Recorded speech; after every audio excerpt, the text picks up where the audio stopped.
So things are feeling a little bit hopeless. A little bit? That might be an understatement. But in light of all of that, I wanted to share something that might be a bit inspiring to you all. I, as you know, or maybe you don't, spend a lot of time doing medieval combat events and live action role plays.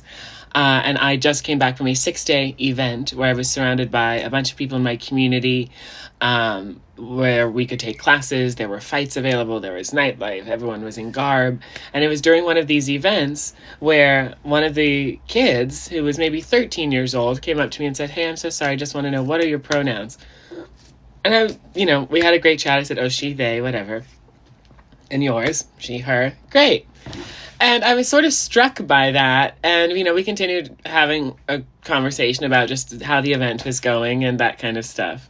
And then later, that conversation evolved into how, we had each gotten into the sport. And her parents were into the sport. I came in because I had friends in the sport.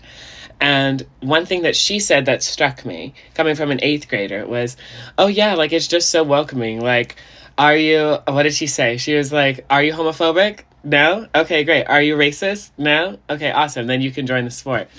And I was so struck by this 13-year-old who not only just recognized just how simple that is in finding community, because that's largely why I love, Belagarth Medieval Combat Society, but also just that I'm sure her peers foster similar mindsets, and that there are still people who lead with community and belonging and respect in mind.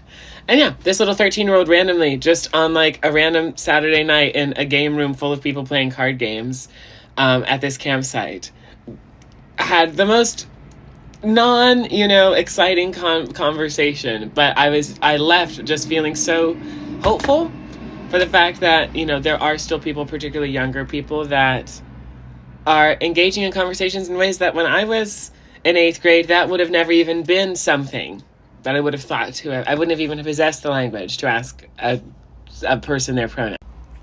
Hoping that gives you a little bit of hope, and I'll see you in the next video.